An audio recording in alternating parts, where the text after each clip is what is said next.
were declared bankrupt every day in the first 5 months of this year. And after abolishing mandatory death penalty, what other reforms are needed in the criminal justice system? That's coming up.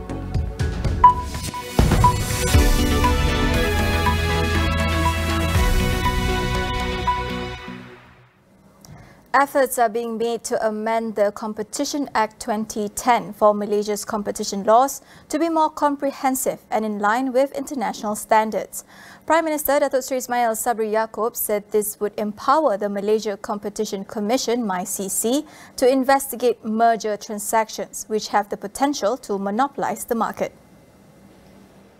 In a speech today, Ismail Sabri voiced his support for the MYCC's efforts to introduce a regime on merger control to ensure Malaysia's economy will continue to expand. The government also acknowledges the role of competition laws in regulating digital markets to prevent local players and small industries from bullying or engaging in anti-competition practices. On the issue of cartels formed through secret agreements among competitors in the same market, Ismail Sabri says the MYCC has set up a special team to investigate the matter, especially regarding hikes in chicken prices. The Prime Minister's speech was read out by Domestic Trade and Consumer Affairs Minister Datuk Seri Alexander Nantalinggi at the MYCC 2022 Competition Law Conference today. Now, this is a staggering statistic. 18 people were declared bankrupt every day in the first 5 months of 2022. The Insolvency Department revealed 46,132 Malaysians who declared bankruptcy from 2018 to May this year, citing personal loans as the main reason. Nearly 60% of the total were aged between 25 and 44, while 200 of those declared bankrupt since 2018 were aged 25 or younger. Over 42% were dragged down by personal loans, with other reasons including vehicle hire purchases, business loans and outstanding credit card payments. More than half of the cases owed sums ranging from 100,000 ringgit to 499,999 ringgit, while about 5% have debts of over 1 million ringgit. Selangor has the highest number of bankruptcies, followed by the Federal Territories and Johor cases.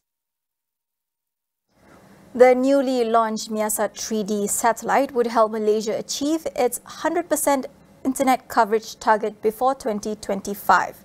Communications and Multimedia Minister Tan Sri Anwar Musa said the services offered by the satellite can be fully utilised in a couple months' time. The Myansat 3D satellite was launched into orbit on the Ariane 5 rocket from the Guyana Space Center in French Guiana, South America at 5:50 a.m. today. The first Myansat 3D telemetry signal was received soon after 6:41 a.m., marking the successful launch of the satellite. Myansat 3D, Myansat's 8th and most advanced satellite, costs 1.2 billion ringgit, with a lifespan of 18 years, and is expected to improve communication services throughout Malaysia, including in rural areas. Malaysia records 1.03 million international passenger movements in May, hitting the 1 million mark for the first time since March 2020.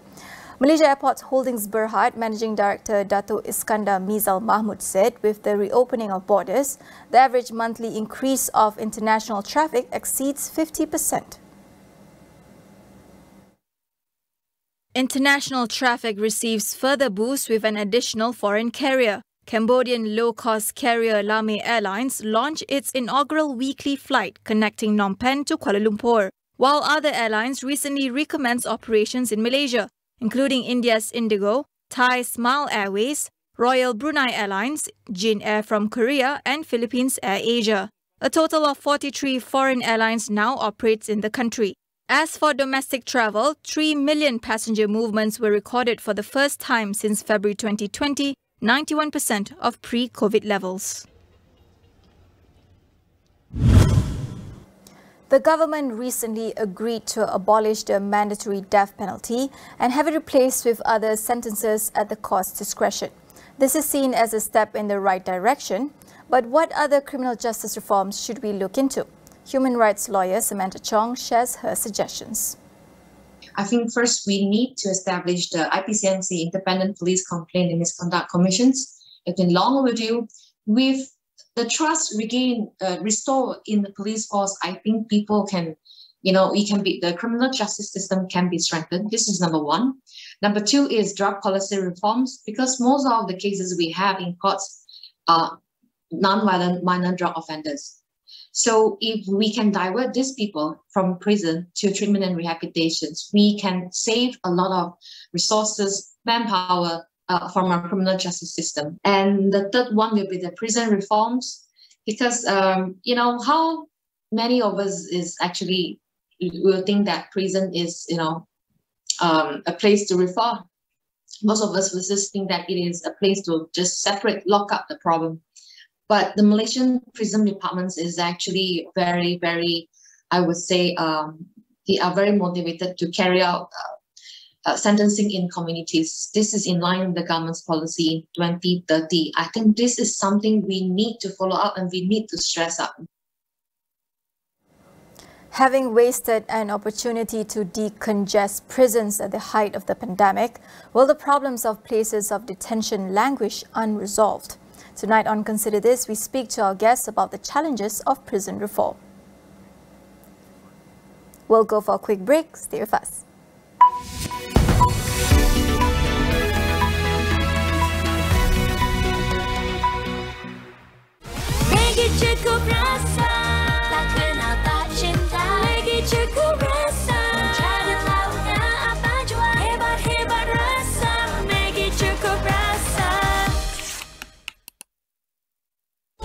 Patutlah mi Maggi kari digemari dengan minya yang kenyal.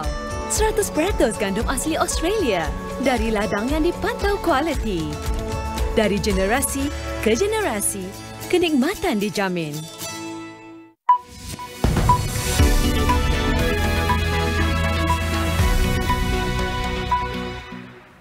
Welcome back. Based on 2018 data, over 9% of the elderly in the country had experienced abuse. But many of those who are abused suffer in silence, as cases are often never reported or brought to light. We speak to Salina Baharudin, a care professional at Homage, to shed some light on symptoms of abuse among the elderly. Yeah, mostly they will be very silent, and they are moody or always swing. They're not, emotional and mental health is unstable. So they get fearless, and they can talk to us, and sometimes they will cry. When I'm working in a nursing home before, I've been working in a nursing home before, I encountered that they're like missing their children and all this, and sometimes they can be a bit violent. Salina says these abuses mostly happen at home and perpetrated by family members, and they sometimes come in other forms, including neglect and exploitation. The most immediate action is to call the police. If we hear of the elders' abuse happening in our area, okay? There are many NGOs that Malaysian can call or reach out to, such as the Women Aid Organization. And then my hope is that our government itself can set up a safe space for the elderly to go and speak about their abuse. And then not all acts of care are done right, and that's why care providers like Home Age, okay, can help the alleviate the feeling of burden or stress of the family. Caregivers like me and my friend, if they need alternative to take care of the senior, yeah, they have to change their mindset about caregivers. So we can provide that what they can. If let's say they are busy with their things and then they're working, they can always share with us. They can, we are willing to help them. On to the international front, 4 people were injured after a man went on a stabbing rampage in Auckland, New Zealand today. Early investigations by the police revealed that no motive for the attack was immediately apparent. According to the police, some members of the public followed the attacker and eventually one of them intervened. The offender has been apprehended and he is in custody. I also want to acknowledge there were members of the public that acted with extreme bravery this morning. They apprehended this offender and brought this incident to its conclusion. The incident occurred in Murray's Bay and neighbouring Mairangi Bay on the city's north shore. The attacker is currently in hospital after suffering moderate injuries. New Zealand was the site of 2 violent stabbing rampages at supermarkets last year. One was considered a terror attack, while no motive could be attached to the other one. Over in Afghanistan, aid began arriving in a remote area hit by an earthquake that killed some 1,000 people. Earlier today, authorities struggled to reach these areas due to poor communications and a lack of proper roads. About 1,000 people were rescued today.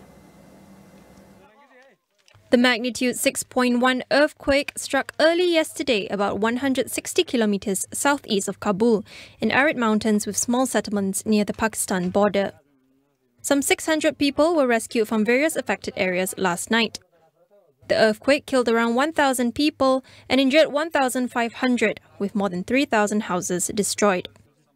The town of Gayan, close to the epicenter, sustained significant damage, with most of its mud-walled buildings damaged or completely collapsed. Meanwhile, accurate information has been limited from remote mountain villages due to poor signal. Taliban-led Ministry of Defense is leading rescue efforts at the moment. The United Nations has lauded Malaysia's increasing leadership on the crisis in Myanmar. The UN Special Rapporteur on the situation of human rights in Myanmar, Thomas Andrews, called on other ASEAN members to step up action to end further hostilities in the country. Andrews said Malaysia has highlighted the fact that a year after the bloc reached a 5-point consensus on Myanmar, nothing has been achieved. Andrews also warned the public to not fall victim to the junta's propaganda, promising a free and fair election next year. And any suggestion that there could be any possibility of a free and fair election in Myanmar in 2023 is frankly preposterous. You can't have a free and fair election if you've locked up your opponents. You can't have a free and fair election if you've put your opponents on death row. This is an outrage.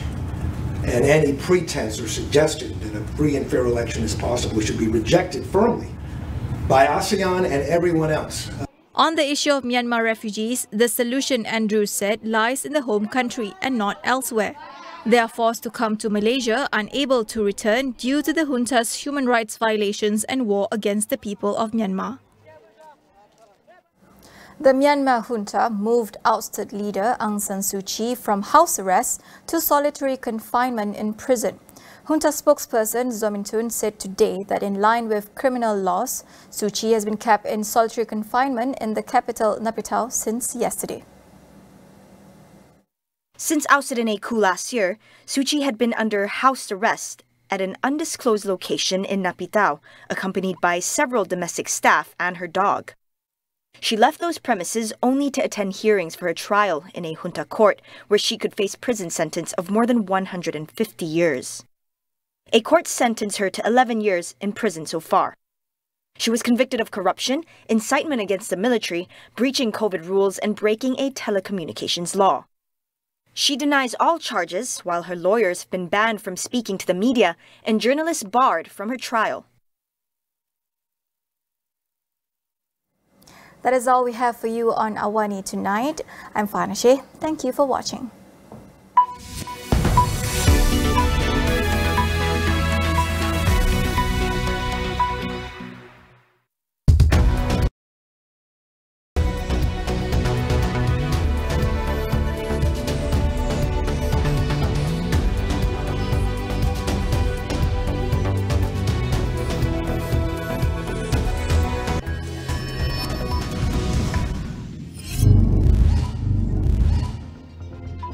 Kerajaan akan berusaha untuk